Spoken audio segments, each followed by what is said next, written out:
entiendo que el compliance laboral ayuda a temas anticorrupción.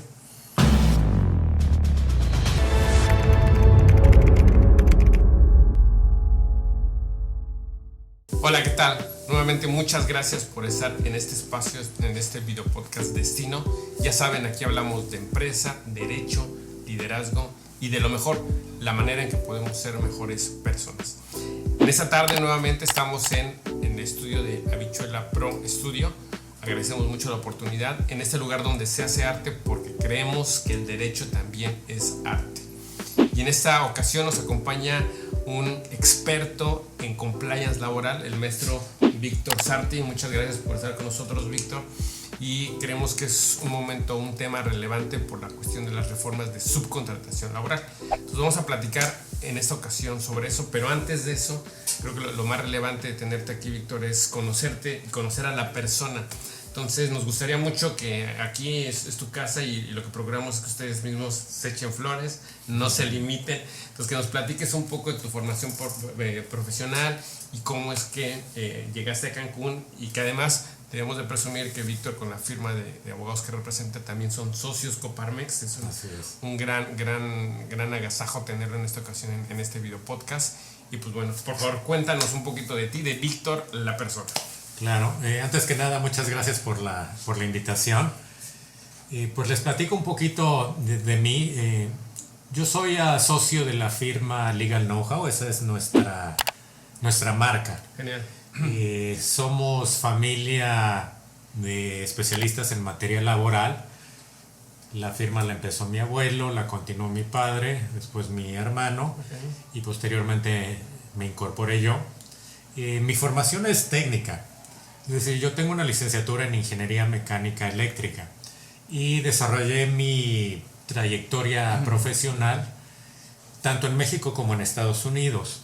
En Estados Unidos estuve en la industria privada por 20 años y yo tenía a mi cargo el área operativa, que es esto básicamente. La parte de finanzas era la única que no era mi responsabilidad, todo lo demás entraba bajo mi responsabilidad.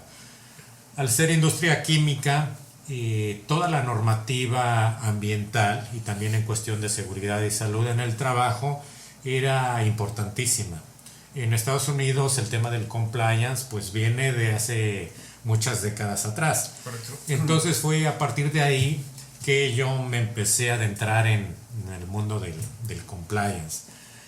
Como era parte de mi responsabilidad, empecé a especializarme sobre todo en estas dos ramas del compliance, en el ambiental y en el laboral, porque pues necesitaba yo conocer a fondo toda la normativa que aplicaba a la empresa en la que yo me desempeñaba. Me gustó mucho. Yo desde luego, al tener una niñez donde el derecho laboral pues era parte de todos los días. Sí, así es. A pesar de tener una formación técnica, yo conocía los principios del derecho laboral. Claro. Y en el día a día, a final de cuentas, pues el trabajo se reduce a trabajar con las personas, a generar para todo el equipo, que el ambiente de trabajo sea un ambiente de trabajo saludable, porque una persona que está contenta en su trabajo genera más, ¿no? Se desempeña de una mejor forma. Entonces, pues así es como me fui especializando en el tema del compliance. Eventualmente yo me incorporé a la firma familiar aquí en México, y a traer ya esta dinámica de los programas de cumplimiento, pues empezamos a ofrecer esos servicios a nuestros clientes.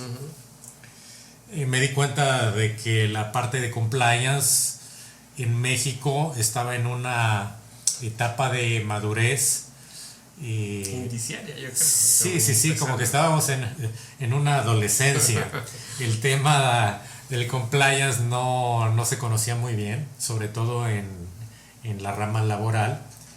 Me acerqué yo también a asociaciones internacionales de profesionales que se dedican al tema del compliance. Desde luego ya lo mencionaste, somos socios de Coparmex, pero también formamos parte de una asociación internacional que es la World Compliance Association. Es una asociación internacional de profesionistas o profesionales que se dedican al compliance en sus distintas áreas. Tiene presencia en algo así como 25 países. Desde luego nos acercamos a ella porque lo importante era, desde nuestra perspectiva, promover la cultura del cumplimiento. Genial. ¿Por qué? Porque ya conocíamos muy bien el tema de pues nuestra experiencia en Estados Unidos. De hecho, te comparto que yo pertenezco al comité laboral, soy vicecoordinador del comité laboral en esta asociación. Genial. Lo importante aquí es que una vez que conoces los beneficios de un programa de compliance, creo que es importante que a tus clientes les comuniques cuáles son esos beneficios y por qué es importante que lo conozcan, ¿no? Es así que al incorporarme a la firma familiar, abrimos esta nueva área que es el área de compliance. Empezamos a ofrecer estos servicios a nuestros clientes.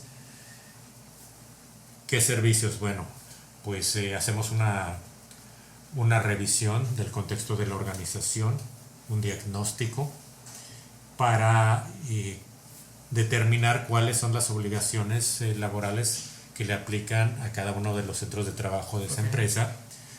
Realizamos un semáforo de riesgos, es básicamente un mapa de riesgos de la situación actual de la empresa para detectar los rubros donde hay que actuar de inmediato, ¿no? Elaboramos un programa de cumplimiento basado en ese diagnóstico.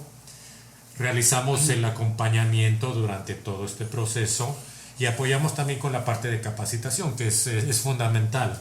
De hecho, dentro de la firma abrimos como parte del departamento de compliance un instituto de capacitación a través del cual ofrecemos capacitación en temas laborales, asesoría jurídica, temas de las normas oficiales de seguridad y salud en el trabajo, temas desde luego de compliance, coaching empresarial, temas de productividad, etc. Mi especialidad pues son los sistemas de gestión y el compliance laboral. El compliance laboral básicamente tiene tres áreas principales de actuación, ¿no? Las condiciones generales de trabajo, que son temas fundamentalmente jurídicos, las condiciones de seguridad e higiene, que son fundamentalmente temas o lineamientos técnicos, y la capacitación y adiestramiento, que es fundamentalmente un tema de formación de capital humano. Entonces, todas estas tres áreas se engloban dentro de lo que conocemos como compliance laboral.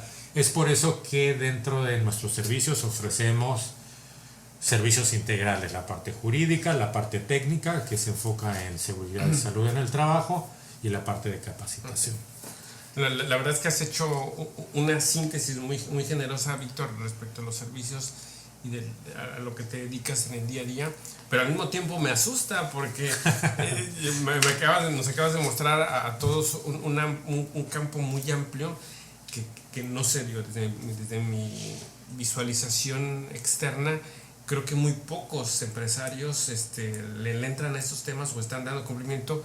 Es más, digo, he tenido casos en donde, por mi área de expertise, que es el derecho fiscal, en donde ni siquiera hay empresarios que tienen un checklist básico respecto de los datos que debe incluir el expediente laboral del trabajador a ese nivel, ¿no? Mucho menos tienen contratos y mucho menos el tema del cumplimiento de las normas oficiales mexicanas. Ahora, platícanos un poco, a mí me da mucha curiosidad el tema. Entiendo que el compliance laboral ayuda a temas anticorrupción, porque justamente va vinculado con temas de prevención, inclusive que te puede limitar o vincular o dar beneficios en materia de la responsabilidad penal de las personas morales.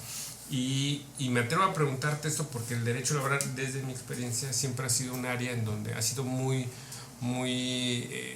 observada por el tema de que en las juntas de conciliación y arbitraje, en todas, no en ninguna específica, ha sido un relajo, un mercado, y dependiendo del billete que lleves, inclusive mágicamente los expedientes se pierden cuando es tu audiencia, y lo tardado que es llevar un juicio y bla bla.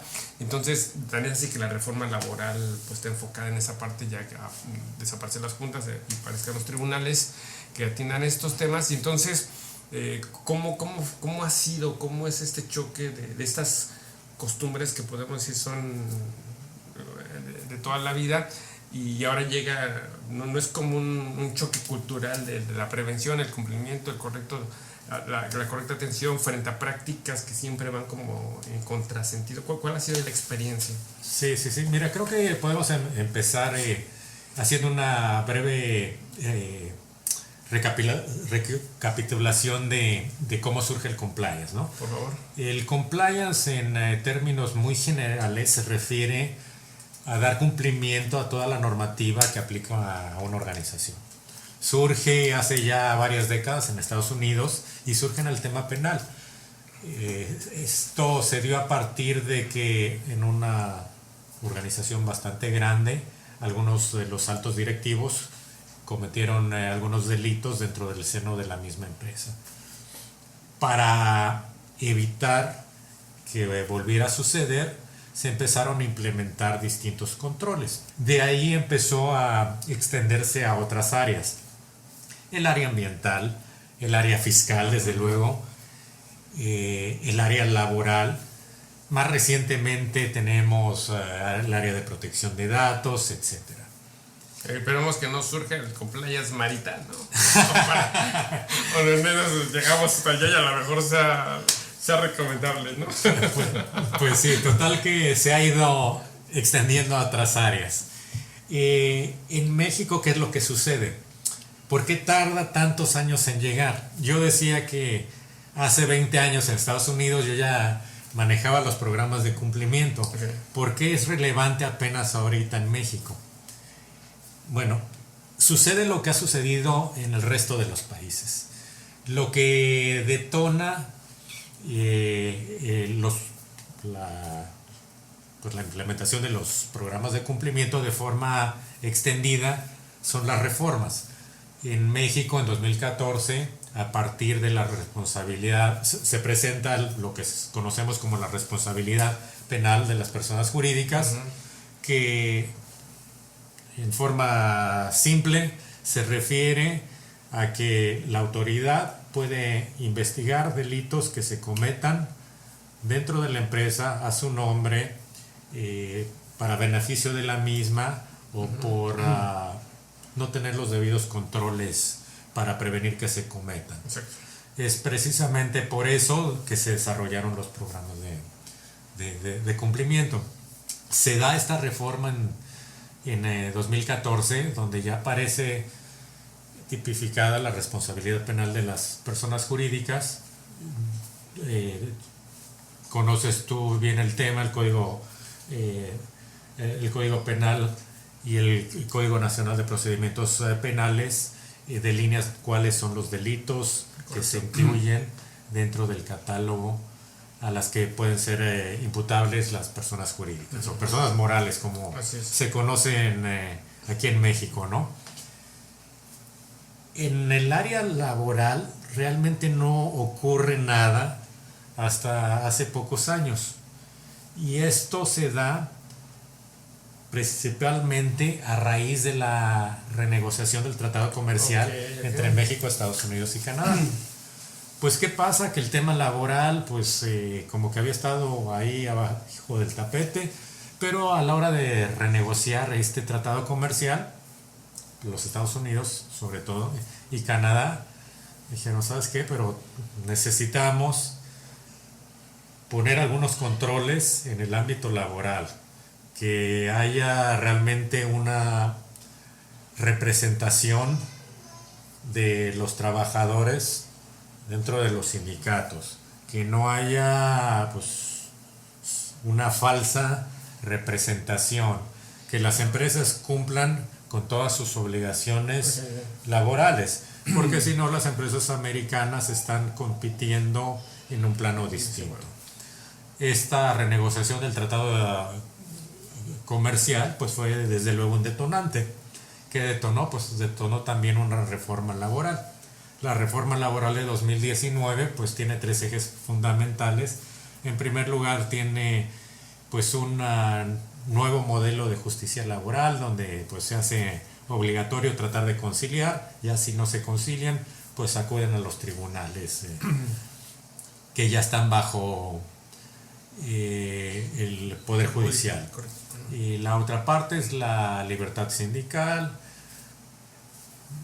que básicamente se refiere a que los trabajadores tienen la libertad de escoger si quieren pertenecer a un sindicato o no, o un cambio de sindicato. Se acabaron los temas antiguos de la CTM como controladora, ¿no? Exactamente, y también le dan pues voto al trabajador para participar en las decisiones del sindicato. Sí, okay. Y el tercer eje es el que se refiere al Centro Federal de Conciliación y Registro Laboral, que aparte de conciliar, pues se encarga de llevar el registro de sindicatos, de los reglamentos interiores de trabajo, etc. Entonces surge la reforma laboral, donde ya hay ciertas obligaciones nuevas que deben de seguir las empresas. Poco después empiezan a darse otras reformas. Y en primer lugar tuvimos hacia finales de 2019 el tema de la subcontratación como ya un tema prioritario, ¿no? Como que todas las luces estaban en el tema de la subcontratación. Esa dinámica se interrumpió un poquito por el tema de la pandemia. El tema de la pandemia trajo pues como prioridad pues los protocolos sanitarios para reactivar o reanudar actividades. Y los protocolos sanitarios pues son parte de la seguridad de salud en el trabajo. Sí. Entonces la Secretaría del Trabajo empezó a enfocar sus inspecciones en vigilar que se cumplieran estos protocolos. Y es cuando las empresas empezaron a recordar, si es que no lo conocían, que el ámbito laboral comprende estas 3 áreas que mencionábamos: condiciones generales de trabajo, seguridad y salud, y capacitación y adiestramiento. Entonces, condiciones generales de trabajo, pues es lo que más se conoce en el ámbito laboral, ¿no? Son los temas jurídicos, básicamente dar cumplimiento a todos aquellos lineamientos que aparecen en la Ley Federal del Trabajo y se refieren a los contratos, a la seguridad social, inscribir a los trabajadores en el IMSS, el Infonavit, el pago de vacaciones, el aguinaldo, el PTU, etc. También se incluyen algunos temas como la igualdad de género y no discriminación, pero un tema fundamental pues era el tema de la subcontratación, ¿no? Okay. En cuanto a condiciones generales de trabajo, pues la segunda área que mencionamos es seguridad y salud en el trabajo.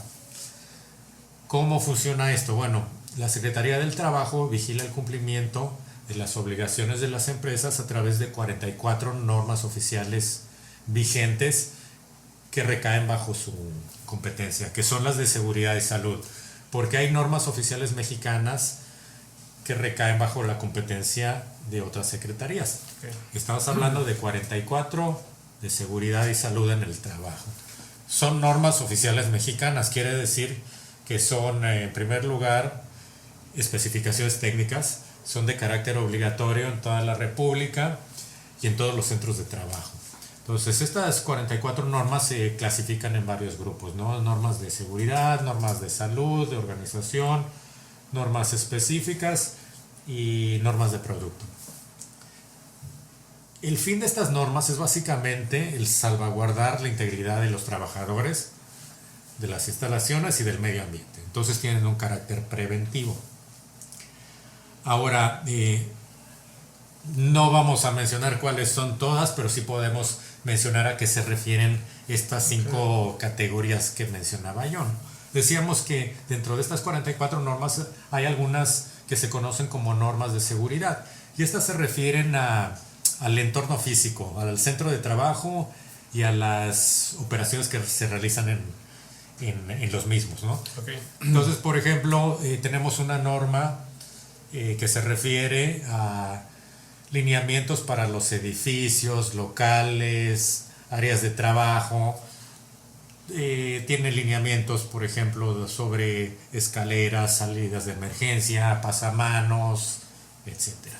Entonces, perdón que te haya interrumpido, pero bajo este contexto me llama mucho la atención que en estricto sentido una empresa ordinaria, digo, ahorita nuestros amigos dicen no, que hay tantas normas oficiales, entiendo que cumplirlas, dice acá dice que son obligatorias, pero no está fácil, es decir, es relevante la parte que referías del diagnóstico para saber cuáles me aplican y cuáles no, y entiendo que es por eso que cuando a nuestros amigos les llega una inspección, corrígeme si estoy mal, una inspección de la Secretaría del Trabajo, de repente les hacen requerimientos larguísimos de cumplimiento que seguramente tienen que ver con esto y hay cosas tan disímbolas como por ejemplo el tema de las mediciones de decibeles, ¿no? Por ejemplo, solamente un caso, ¿no? Claro, decíamos que algunas de estas 44 normas se refieren al lugar del trabajo. Hay otras que se refieren a la organización, es decir, medidas administrativas, Okay. como tener una comisión de seguridad y ¿Capacitación? bueno, la parte de capacitación es la tercera área de competencia de la Secretaría del Trabajo, pero la comisión mixta para hacer los recorridos Okay. o por ejemplo los servicios preventivos de seguridad y salud en el trabajo son procesos administrativos, ¿no? El proporcionar el equipo de protección personal, ese también es un proceso administrativo. Están las normas de salud que, como tú lo dices, se refieren a factores que ponen en riesgo la salud de los trabajadores. Sí, el ruido, radiaciones, temperaturas o presiones extremas, pero también aquí se incluyen los factores de riesgo psicosocial, factores ergonómicos, factores de riesgo psicosocial, que es la norma 035, que se popularizó mucho, ¿no? Es parte de estas normas. Esa sería una de las 40. Es una de las 40 y es importante conocer que hay muchas normas más. ¿Por qué? Porque una inspección de la Secretaría del Trabajo no se realiza para verificar el cumplimiento de una sola norma. Se realiza para verificar el cumplimiento de toda la normatividad de seguridad y salud en el trabajo que engloba esas 44 normas. Okay. Es decir, que si tu empresa tiene más de un centro de trabajo, a cada uno de esos centros de trabajo le aplica un número distinto de normas e incluso rubros dentro de las mismas normas. Okay. Porque no es lo mismo, por ejemplo, el corporativo, donde se realizan funciones administrativas, claro. Como a planta, donde puede haber manejo de sustancias químicas peligrosas. Desde luego hay normas que aplican a todos los centros de trabajo, sin importar el número de trabajadores o las actividades que en ellas se realizan. De acuerdo con tu experiencia y considerando la vocación que tenemos aquí en Quintana Roo turística, que hay hoteles, restaurantes, transportadoras, agencias de viajes, ¿cuál es la norma que sí o sí no se cumple? Es decir, todos le patinan en esta, ¿no? Así por desconocimiento, por práctica, ¿no? Bueno, desgraciadamente. Pon algunos ejemplos. Desgraciadamente, lo que nos hemos encontrado aquí es que el nivel de cumplimiento es muy bajo. Okay. O tradicionalmente ha sido muy bajo. Las cosas van cambiando y ya no se va a poder hacer eso. Por eso sí es importante conocer cuáles son nuestras obligaciones. ¿Y por qué ya no se va a poder hacer eso? Bueno, porque como ustedes saben, las distintas secretarías ya comparten información. Estamos hablando de la Secretaría del Trabajo, el IMSS, el Infonavit, el SAT, está también la UIF. Todas estas secretarías han ido firmando estos convenios a través de los cuales comparten información. Okay. Desde luego todo debe de cuadrar. Regresando al tema de las inspecciones laborales, bueno, pues La principal falla que nos encontramos es que las empresas no conocen cuáles son las normas que les corresponden cumplir. Okay. Ve, ya decir esta norma es la que menos cumplen. No, creo que el problema principal es que no saben cuáles son sus obligaciones. Y que esto no es un tema de un gestor. O sea, esto es un tema de un experto en sí, claro que sí. laboral, ¿no? O sea, claro que sí, porque el compliance laboral decíamos que incluye condiciones generales de trabajo, seguridad de higiene y capacitación y adiestramiento. Okay.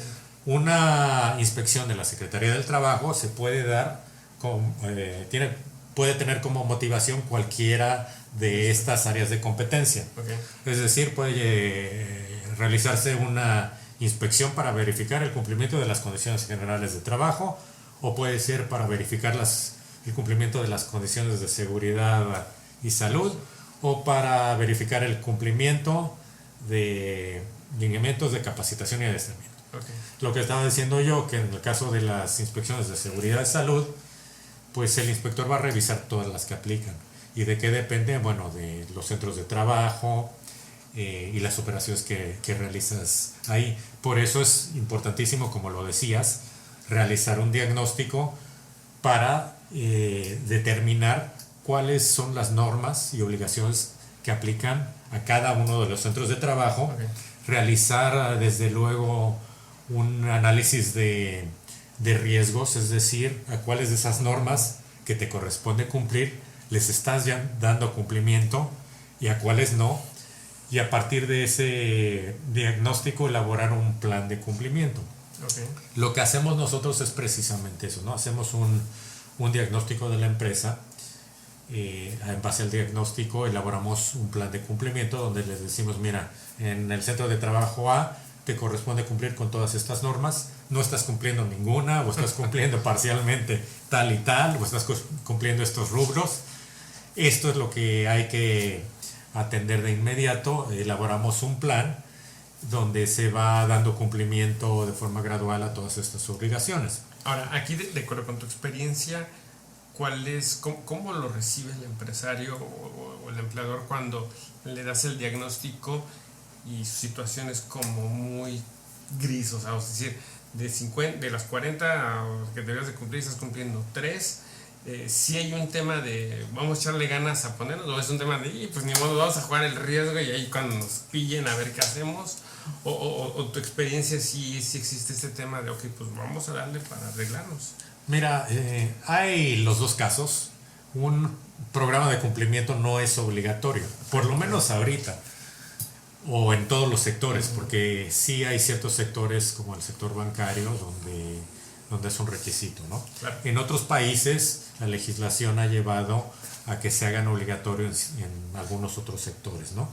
Pero más allá de la obligatoriedad es importante reconocer que también representan un área de oportunidad. ¿Y por qué un área de oportunidad?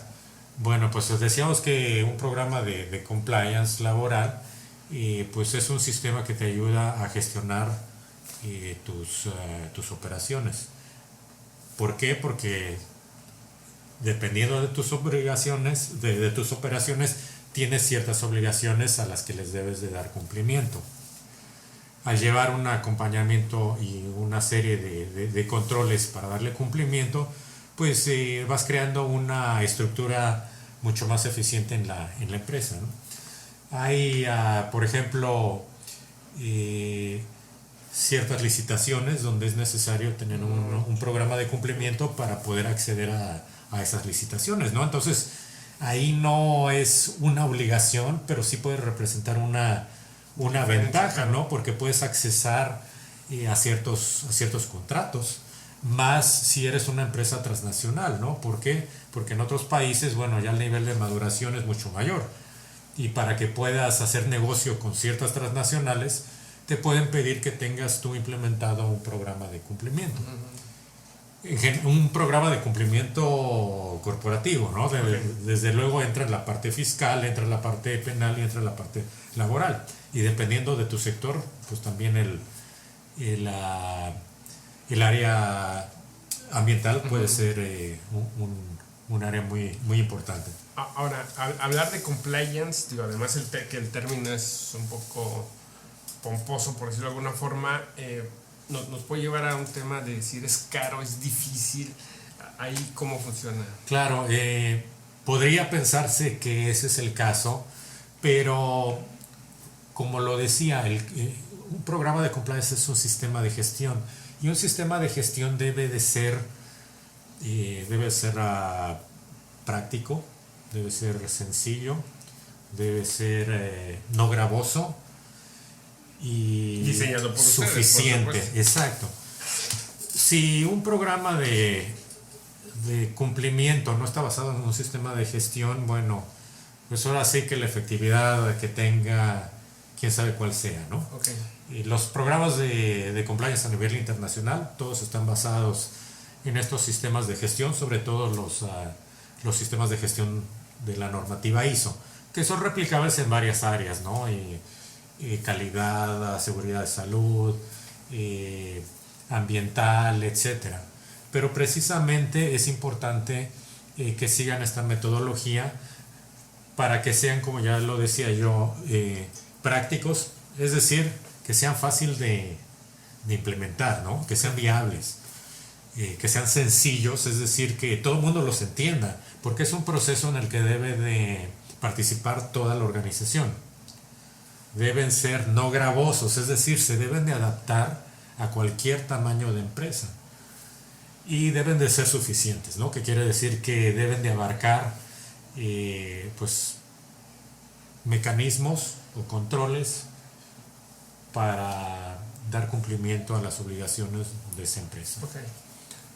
Un programa de compliance pues básicamente debe ser un traje a la medida, pero debe de seguir un principio de proporcionalidad. Okay. Entonces, decir yo soy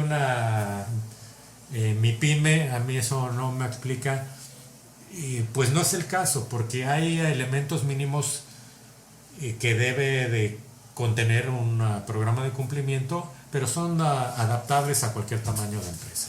La más chiquita, ¿cuál podría ser? De cualquier tamaño, porque las obligaciones que tiene una empresa o un patrón empiezan desde el trabajador número uno. Okay. Entonces, no importa que nada más tengas un trabajador, ya tienes obligaciones en materia laboral, ¿no?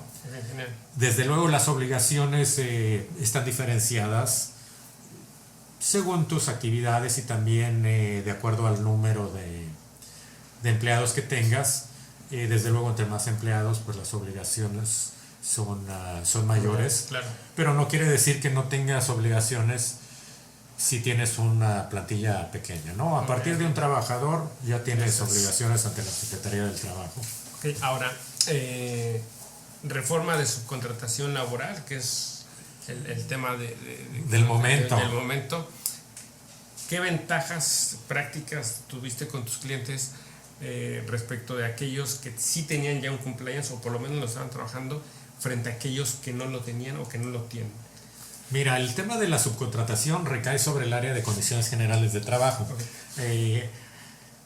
El tema de la subcontratación ya tenía ciertas reglas. La verdad es que en muchos casos no se estaba cumpliendo y había abusos, ya sea por desconocimiento, por un mal asesoramiento o incluso de forma premeditada para pues evadir obligaciones. Así es. Esta reforma pues viene a cambiar las cosas porque, como ya lo decíamos, hay un intercambio de información entre las distintas secretarías, donde ya hay aspectos no solo laborales, sino temas fiscales que pueden derivar en temas penales, en delitos penales, ¿no? Claro. Entonces, pues es una cadenita, ¿no? Entonces ya es importante que las empresas conozcan, pues, lo delicado del asunto, ¿no? Lo que nos dimos cuenta nosotros es que había mucho desconocimiento de lo que sí se valía y lo que no, o algunos otros casos donde de forma premeditada se estaba utilizando un esquema que realmente era pues ilegal, ¿no? Le estaban dando vueltas a la ley, ¿no? Entonces, la ventaja de una empresa que ya tenía un programa de cumplimiento es precisamente eso, que ya conocía cuáles eran sus obligaciones, qué se valía y qué no, y ya tenían implementado un proceso. Ahora todo el mundo anda a toda velocidad, pues tratando de conocer qué tiene que hacer y regularizarse. ¿Por qué? Pues porque ya las sanciones pues son mayores, ¿no? Lo mismo se da en otras áreas, como es con las normas oficiales mexicanas, ¿no? Cuando llegó lo de la norma 35, pues algunas empresas no sabían ni qué tenían que hacer. Y algunas todavía no saben. Claro, y otras empresas que ya tenían esa cultura de prevención, pues ya tenían sus programas, ya empezaron a trabajar desde la publicación de la misma, ¿no? Entonces, como que están los dos extremos. Y me voy a atrever ahí a interrumpirte un poquito para comentarles a nuestros amigos que deben tener mucho cuidado, porque ya por ahí nos ha tocado ver o ver que algunos les están ofreciendo esquemas a través de los cuales por el vía de capacitación y adiestramiento pretenden pagar los complementos de las nóminas que antes se manejaban a través de otros esquemas. Y entonces hay que tener cuidado antes de tomar la decisión. Ahí, como decías bien hace rato, se vincula la parte laboral, la parte fiscal, y que muchas veces este beneficio inmediato pues, es más de riesgo que beneficio, ¿no? Sí, claro que sí. Ya platicábamos que el tema del compliance surge a partir de la responsabilidad penal de las personas jurídicas. Fuera de cámara platicábamos que ya se ha dado que en temas de accidentes laborales derive en una sanción penal, es decir, con cárcel para un empleador y por no cumplir con las obligaciones en materia de seguridad y salud. En temas de subcontratación se pueden dar los mismos temas. Ya hablábamos de que es un tema laboral, pero tiene componentes fiscales, y una de las razones por las que las secretarías han firmado los convenios es de que en muchos casos estos esquemas se realizaban para evadir obligaciones en cuanto a los beneficios de los trabajadores, ¿no? Los conoces bien tú, ¿no? Registrar a los empleados con el salario mínimo, pagar el resto del salario a través de distintas pagadoras para evadir obligaciones, etcétera, ¿no?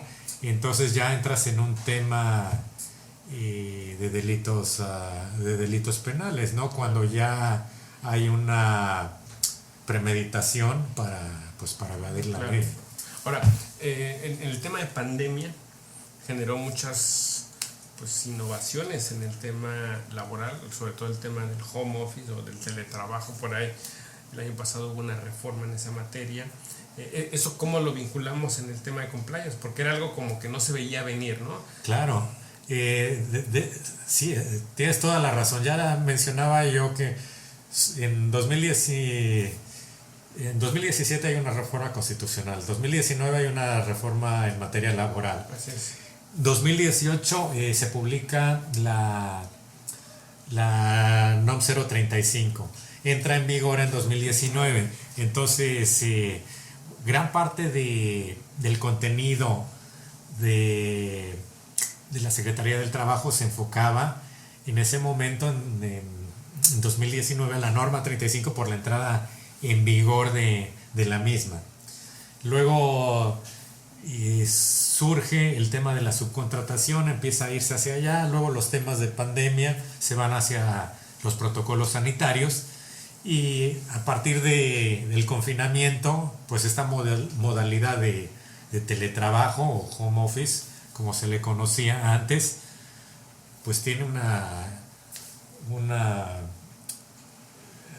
implementación generalizada, ¿no? Prácticamente en todas las empresas adoptamos esa modalidad. Y que creo que muchas que ahí se van a quedar, ¿eh? Yo creo que muchas ya no volverán, o volverán menos.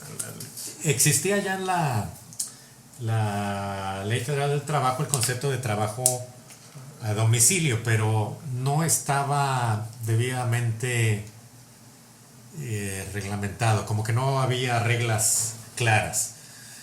Y tan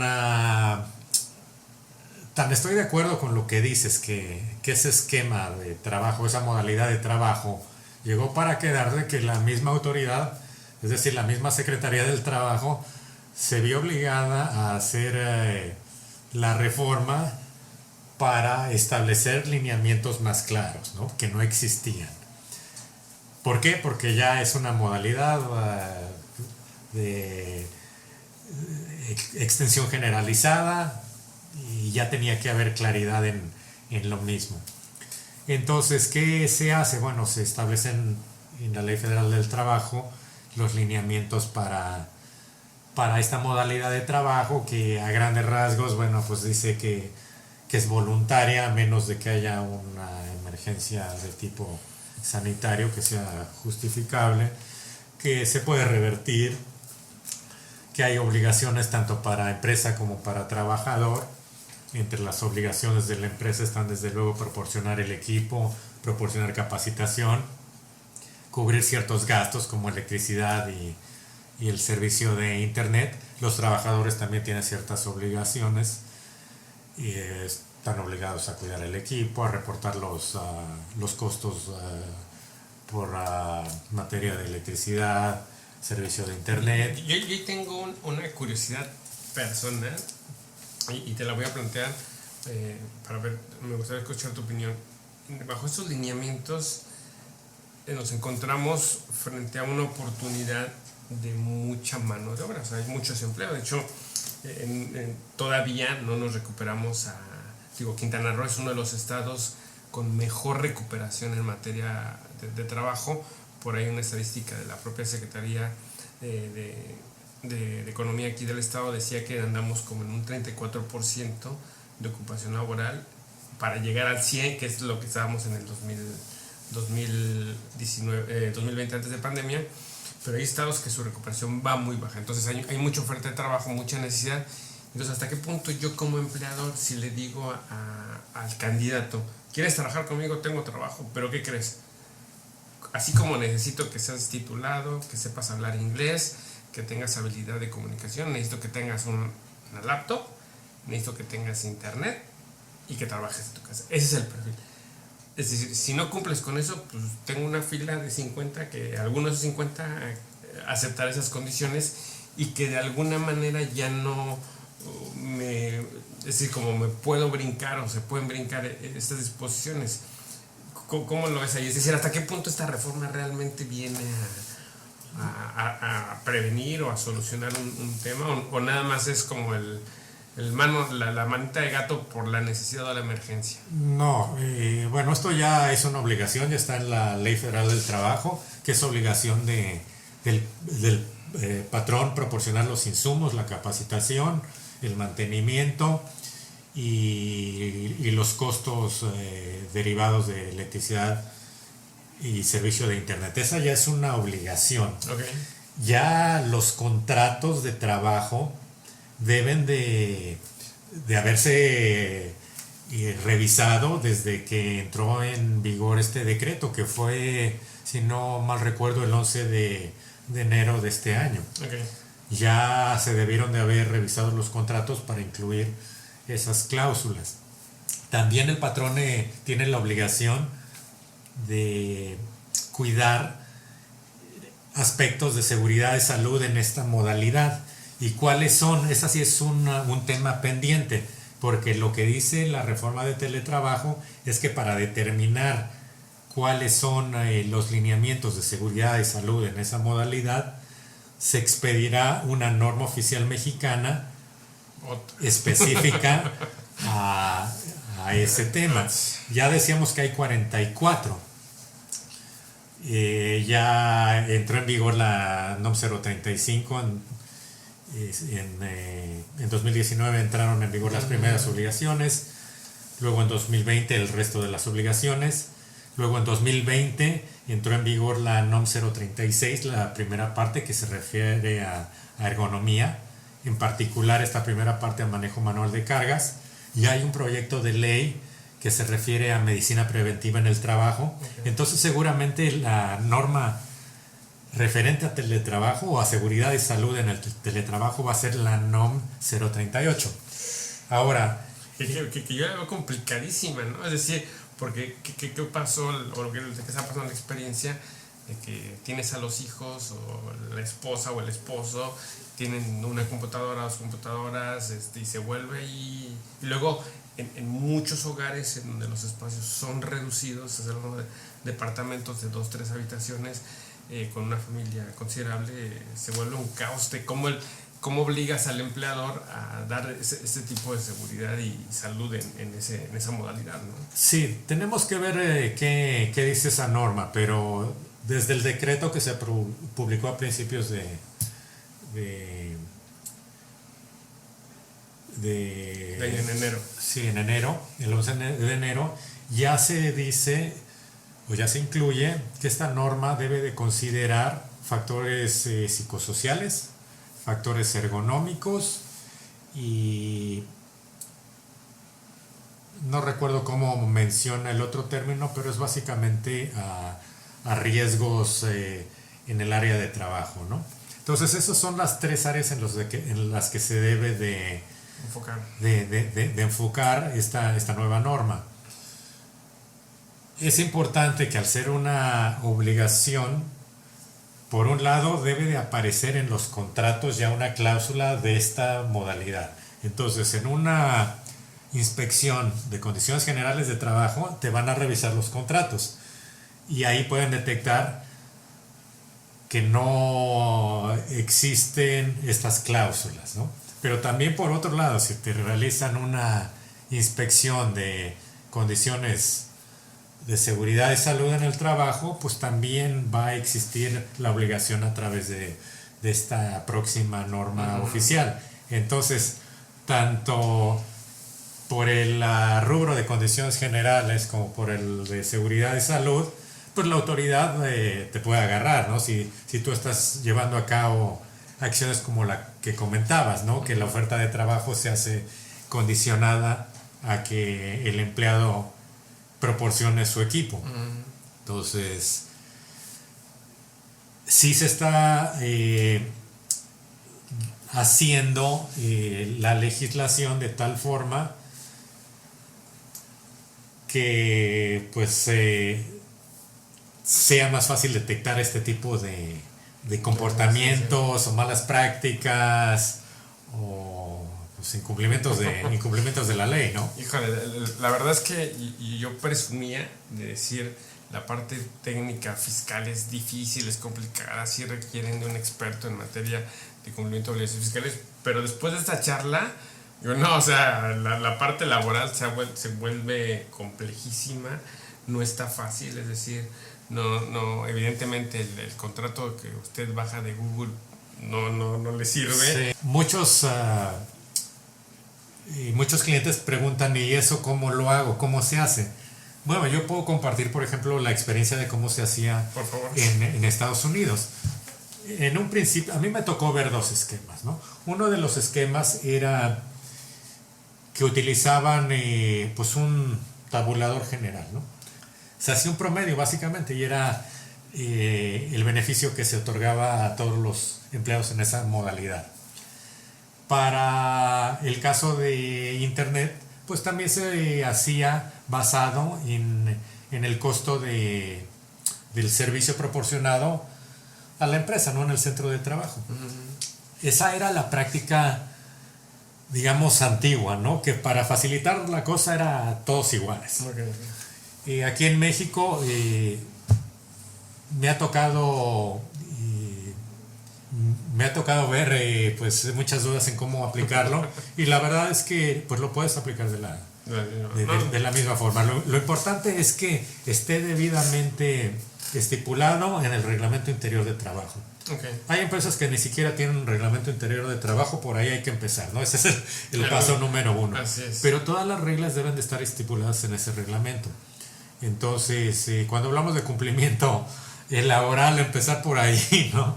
Que debes de tener las reglas claras. Claro. Todos los deben de conocer esas reglas debes de tener evidencia de todo, ¿no? Entonces, por ejemplo, si estamos hablando de un reglamento interior de trabajo donde se estipulan la forma en que se va a realizar el pago de estos conceptos, pues todos los trabajadores deben de conocerlo y tú debes de tener evidencia de que se lo proporcionaste a los empleados, ¿no? Uh-huh. Entonces ese es un buen punto que no había mencionado. El compliance se basa en evidencia. No, de nada sirve que tú le digas al inspector, no, pues es que así quedamos. No, todo tiene que ser debidamente documentado.